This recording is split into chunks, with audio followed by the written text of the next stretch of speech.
अस्सलाम वालेकुम viewers, talking screen की एक नए एपिसोड के साथ आपकी खिदमत में हाजिर हैं।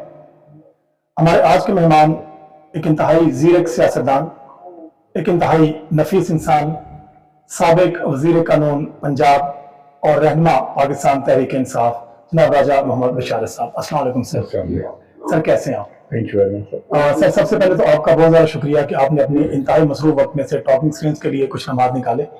उसके लिए मैं और मेरी पूरी टीम आपकी इंतहाई मशकूर है। सर, सियासत में आपका करियर दहाइयों पर मुश्तमिल है।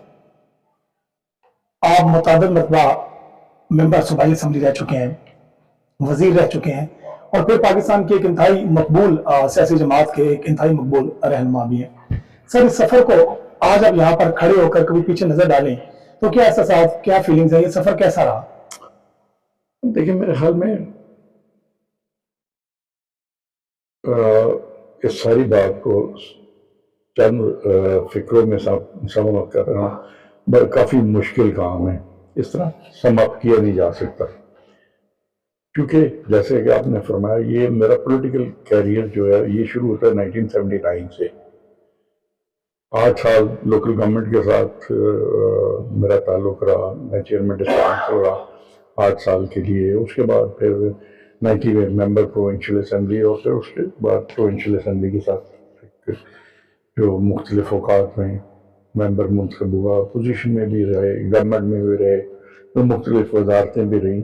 तो ये इस दौरान जो जितना भी एक्सपीरियंस गेन हुआ, मैं समझता हूँ कि वो एक ज़िंदगी का हिस्सा है। 79 से लेकर आज तक मैं समझता हूँ कि जिस आपने खुद फरमाया कि कई दहाइयों पर ये सफ़र महीत है, तो इसके सामना करने के लिए भी वक्त चाहिए। लेकिन इतना ज़रूर मैं कहना चाहूँगा कि अल्लाह ताला के फजल करम से दो चीज़ें हैं। एक तो मतलब ये जितना भी मेरा पॉलिटिकल कैरियर रहा है, इसमें मुझे कम से कम इस बात का ज़रूर एहसास भी है और मैं इसके लिए अल्लाह ताला का शुक्र भी अदा करता हूँ कि अल्लाह ताला ने इज़्ज़त से नवाजा और अल्लाह ताला की मेहरबानी से जो भी क़यादत के हवाले से, क़यादत की तरफ से जो भी ज़िम्मेदारी सौंपी गई, अल्लाह ताला ने मुझे उससे ओहदा बरा होने के लिए मेरी मदद फरमाई और मैं ओहदा बरा हुआ।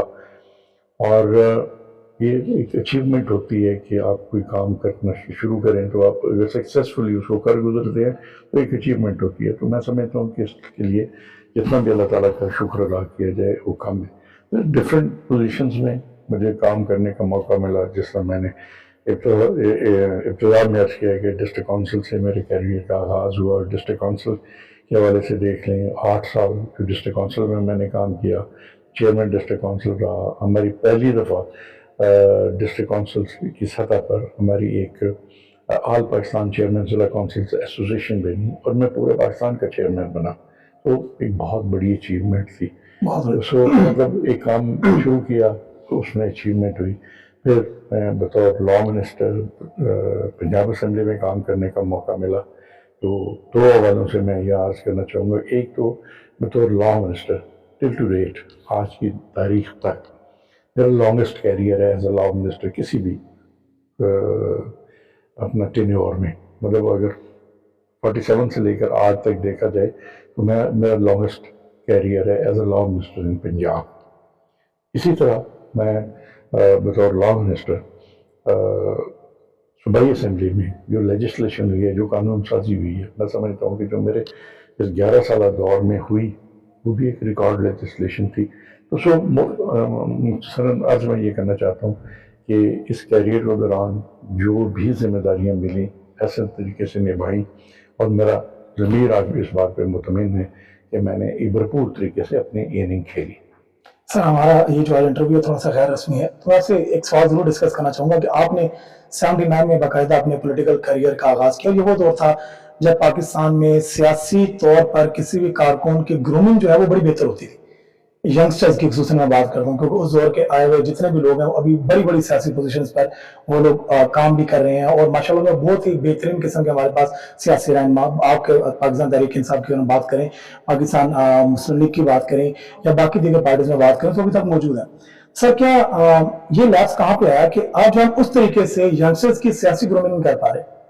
उनके अंदर वो सियासी समझ बूझ नहीं आ पा रही जो आप लोगों के एरा में आए हुए लोगों के अंदर मौजूद थी। हमारे दौर में सबसे ज़रूरी जो इम्पोर्टेंट बात थी ना, वो ये थी कि हमारे पास एक ग्रास रूट लेवल पर एक अपॉर्चुनिटी मौजूद थी, और वो अपॉर्चुनिटी थी लोकल गवर्नमेंट के इंस्टीट्यूशंस। मेरा अपना पॉलिटिकल कैरियर का आगाज एक लोकल गवर्नमेंट के इंस्टीट्यूशन से हुआ है, डिस्ट्रिक्ट काउंसिल पिंडी से। जैसे कि आपने इशारतन फरमाया कि उस वक्त के जिन लोगों ने उस वक्त मेरे साथ पॉलिटिकल कैरियर का आगाज़ किया, शाह महमूद कुरैशी साहब हमारे पीटीआई से उस दौर से, शेख रशीद साहब उस दौर से मुतल्लिक हैं, चौधरी परवेज़ इलाही साहब उस दौर से, चौधरी निसार साहब, गुलाम सरवर खान साहब, मैं ये पिंडी के हवाले से करा देंगे। तो ये सारे वो लोग हैं कि जिन्होंने अपने कैरियर का आगाज़ उस वक्त किया। यूसुफ रजा गिलानी साहब हैं, शायद खाना वासी साहब नहीं, शायद खाना बस किसी लोकल गवर्नमेंट के इंस्टीट्यूशन के साथ नहीं थे।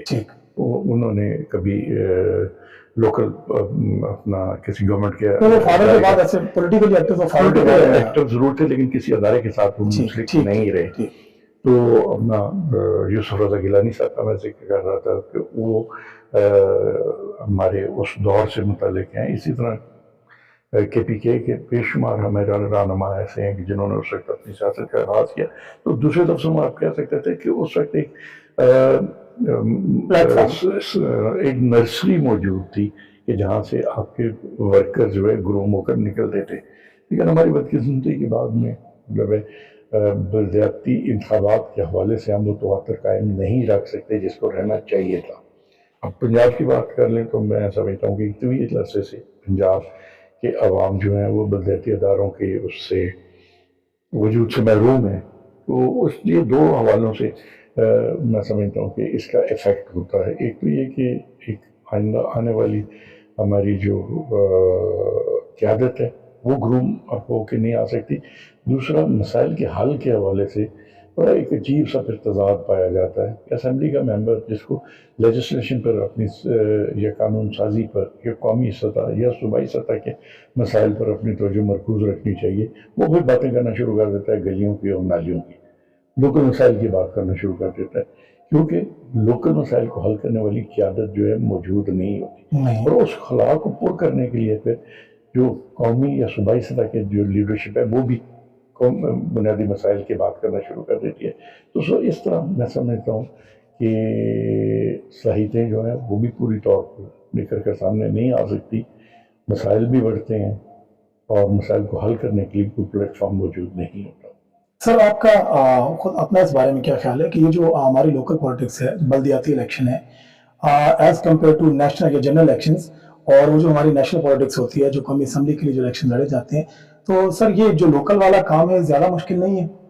मुश्किल ज़रूर है, लेकिन पूरी दुनिया में ये एक मरवजा तस्लीम शुदा असूल है कि बुनियादी सतह के मसाइल को हल करने के लिए बुनियादी सतह के अदारे होने चाहिए।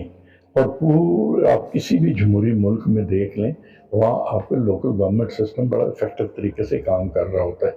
लेकिन हमारे यहाँ भी लोकल गवर्नमेंट सिस्टम है, लेकिन हम उसमें तवातर नहीं रख सके, हम उसे बेहतर इस्तेमाल भी नहीं कर पा रहे।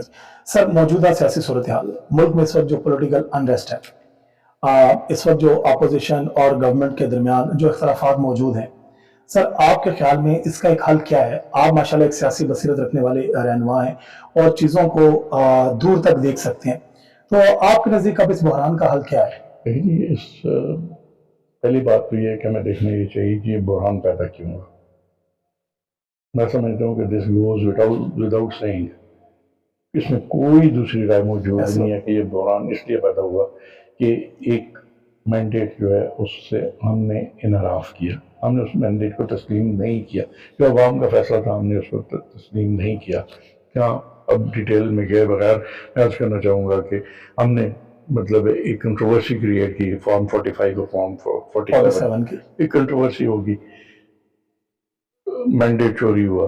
अब जब मैंडेट चोरी हो जाए तो फिर मैं समझता हूँ कि अनरेस्टनेस या एक अदम तहफ़्फ़ुज़ जो है वो ज़रूर होता है। اگر آج ہم کہتے ہیں کہ پولیٹیکل انریسٹنس کیوں ہے، تو اس کے لیے اس کی سب سے بڑی بنیادی وجہ یہ ہے کہ ہمارے ایک جو جینون پولیٹیکل لیڈرشپ ہے جو کہ منتخب ہو کر آئی ہے، وہ اس وقت موجود نہیں ہے۔ مثال کے طور میں اپنے حلقے کی بات کرتا ہوں کہ میرے حلقے میں ایک واضح اکثریت کے ساتھ میں اپنے حلقے میں کامیاب ہوا۔ 45 فارم 311 میں سے 309 حلقوں کے فارم 45 میرے پاس موجود ہے، لیکن نہیں، دوسرے دن فارم 47 جاری کر دیا گیا۔ فارم 45 فارم 40 جو 7 ہے وہ جاری ہو گیا، ٹھیک ہے، لیکن فارم 47 جو ہے ہمارے حلقے کا 2 دن کے بعد پھر وہ دوبارہ تبدیل کر دیا گیا۔ تو یہ پہلا ہمارا حلقہ ہے جہاں پہ فارم 47 بھی 2 دفعہ چینج ہوا۔ تو جب آپ اس قسم کی حرکتیں کریں گے تو آپ مینڈیٹ کو چوری کریں گے تو پھر بڑا مشکل ہو جاتا ہے۔ آپ ایک چوری بھی کریں، سینہ زوری بھی کریں، مس ہینڈل کریں سچویشن کو، یہ نہیں روٹ فورسنگ، تو اس لیے بھی آج تمام مسائل کا حل صرف یہ ہے کہ آپ صاف اور شفاف الیکشن کروائیں اور ایک جنرل لیڈرشپ جو ہے اس کو سامنے آنے کا موقع دیں۔ سر فردر ابھی جو اس وقت انڈیا اور پاکستان کا ایک اسٹینڈ آف کی سچویشن ہے، آپ چونکہ سابقہ وزیر قانون بھی رہ چکے ہیں سر، اگر میں آپ سے ایک کوشچن کروں کہ ہر قسم کی پارٹی وابستگی سے مبرہ ہو کر آپ پاکستان تحریک انصاف سے اگر ایسوسیٹڈ نہیں ہیں یا آپ کسی اور پارٹی سے ایسوسیٹڈ ہیں، تو بینگ اے پاکستانی آپ اس سچویشن کو کیسے دیکھتے ہیں؟ آپ کہاں پر کھڑے ہیں؟ آپ اسٹیٹ کے ساتھ کھڑے ہیں؟ نہیں، یہاں کے میں سمجھتا ہوں کہ یہاں اسٹیٹ کی بات نہیں ہے، یہاں ملک کی بات ہے۔ آپ نے فرمایا کہ موجودہ جو ایک سیاسی صورتحال ہے اور جو اس وقت ہماری انڈیا اور پاکستان کے درمیان ایک کھچاؤ کی صورتحال پیدا ہوئی ہے، تو اس میں ہم کہاں کھڑے ہیں؟ میں سمجھتا ہوں کہ میں صرف ذاتی طور پر نہیں بلکہ اپنی جماعت کی طرف سے، پاکستان تحریک انصاف کی طرف سے بھی بڑے واضح طور پر یہ کہنا چاہتا ہوں کہ موجودہ حالات میں ہم پاکستانی قوم کے ساتھ کھڑے ہیں۔ جو پاکستان کی قوم کے جذبات، جو ان کی آواز ہے، وہی ہماری آواز ہے۔ اور اگر کوئی بھی ملک میں پاکستان کے خلاف کوئی ایسی جارحانہ پالیسی ہندوستان کی طرف سے اختیار کی جاتی ہے تو پوری قوم انشاءاللہ تعالیٰ متحد ہو کر اس کا جواب دینے کے لیے تیار ہے۔ لیکن اس کے ساتھ ہی میں یہ بھی عرض کرنا چاہوں گا کہ موجودہ صورتحال جو ہے، اس صورتحال کے چند تقاضے بھی ہیں جو ایک قدرتی میں سمجھتا ہوں کہ صورتحال ہے، اور ان تقاضوں کو بھی ہمیں ملوز خاطر رکھنا چاہیے۔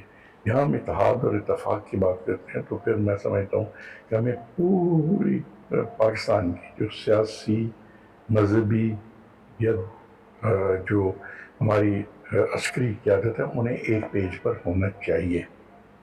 اور یہاں پر میں یہ بڑے واضح طور پر یہ کہنا چاہتا ہوں کہ ہمیں اس ملک کے استحکام کی خاطر اپنے ذاتی اختلافات کو بھلا کر ہمارے جو ایک براڈر کنسنسس ڈیولپ کرنا چاہیے، اور جو بھی ہماری قیادت اس وقت میں سمجھتا ہوں کہ جو جیلوں میں ہیں، خاص طور پر عمران خان صاحب کی بات کرتا ہوں کہ ان کو بھی اعتماد میں لے کر ہمیں ایک نیشنل پالیسی اڈاپٹ کرنی چاہیے۔ اور اگر ہم نیشنل پالیسی اڈاپٹ کرنے میں اور ایک قومی موقف اختیار کرنے میں ہم کامیاب ہو جاتے ہیں تو میں سمجھتا ہوں کہ وہ ایک بڑا پرزور اور انتہائی مضبوط ہمارا سٹانس ہوگا۔ ٹھیک سر، ایک آخری کویسچن جو میں آپ سے لازمی کرنا چاہوں گا سر، ہم دیکھ رہے ہیں کہ گزشتہ چند دہائیوں سے ہماری خارجہ پالیسی پے در پے ناکامیوں کا شکار ہے۔ ہمارے جو چند دوست ہیں اگر ہم بات کریں تو ان کے علاوہ کسی مشکل وقت میں ہمارے ساتھ کوئی بڑے نام کھڑے ہوئے نظر نہیں آتے۔ ہم اپنا شاید دنیا کے سامنے پوائنٹ آف ویو اچھے طریقے سے پیش نہیں کر پا رہے سر، اس کی کیا وجہ؟ دیکھیے جی، یہ اگر آپ کسی وقت ہم آپس میں انشاءاللہ تعالیٰ ٹائم طے کر لیں گے اور مل بیٹھ کر تفصیلی گفتگو کر لیں گے، لیکن ایک چیز میں آپ کے سوال کے جواب میں ضرور عرض کرنا چاہتا ہوں کہ گزشتہ کچھ عرصے سے جس طرح آپ نے فرمایا نا کہ پاکستان میں ہمارے جو آئینی عہدے ہیں یا آئینی ادارے ہیں وہ بھی تنزلی کا شکار ہیں۔ ہمارے یہاں عہدے بڑے ہو گئے ہیں, لوگ ان پر چھوٹے بٹھا دیے گئے. سچی بات یہ ہے کہ مطلب اس کا نتیجہ یہ نکلتا ہے کہ ہم اس عہدے کے مطابق آواز بھی کھڑی نہیں اٹھا سکتے. وزارت خارجہ دیکھ لیں, مطلب کوئی بھی آپ فیڈرل لیول پہ دیکھ لیں, پروونشل لیول پہ دیکھ لیں, پروونشل لیول کی قیادت دیکھ لیں, آپ کو ایک دفعہ کہیں ایک لیول قیادت کا کسی زمانے میں جو نظر آتا تھا وہ آج نظر آئے گا. جو کسی زمانے میں وزیر خارجہ ہوتے تھے, آج وزیر خارجہ دیکھ لیں. صاحبزادہ یعقوب صاحب کس زمانے کے وزیر خارجہ وہ دیکھ لیں, آج کے وزیر خارجہ دیکھ لیں, اس زمانے کے وزیر قانون دیکھ لیں, آج کے زمانے کے وزیر قانون وفاق میں آپ دیکھ لیں. کوئی کمپیریزن نہیں ہوتا زیادہ صاحب کا اور موجودہ وزیر ہی نہیں ہے, وہ اور ہی نہیں. تو سو میں سمجھتا ہوں کہ ہمارے یہاں سب سے بڑی بدقسمتی یہ ہوئی ہے کہ مینڈیٹ چوری کے ساتھ ساتھ ہم نے ایسے لوگوں کو آگے آنے کا موقع فراہم کر دیا مینڈیٹ چوری کے ذریعے کہ جو اس عہدے کے لیے کے مطابق ان کی شخصیت نہیں تھی. تو سو عہدے جو ہیں وہ بڑے تھے, لوگ چھوٹے بیٹھے, انہوں نے ان کو نیچے کر دیا. آپ مطلب میں کسی ایک جگہ کی بات نہیں کرتا, کسی ایک شخص کی بات نہیں کرتا, اوورآل اس سچویشن سے ہم دو چار ہیں. تو سو چاہیے یہ کہ ہمیں آج بھی اگر ہم میرٹ پہ بات کرنا شروع کر دیں, اگر ہم الیکشن کے ذریعے ایک صاف شفاف الیکشن کے ذریعے ایک جینوئن الیکٹڈ قیادت سامنے لائیں, تو میں سمجھتا ہوں کہ ان مسائل سے عہدہ بھرا ہوا جا سکتا ہے. سر آپ کے وقت کا بہت بہت شکریہ. دامنی کی وجہ سے زیادہ آپ سے بات کرنے کی خواہش تھی, لیکن انشاءاللہ تعالیٰ ایک نشست آپ کے ساتھ ڈیٹیل رکھیں گے اور آپ کو ویڈیو دیں گے. Sir thank you.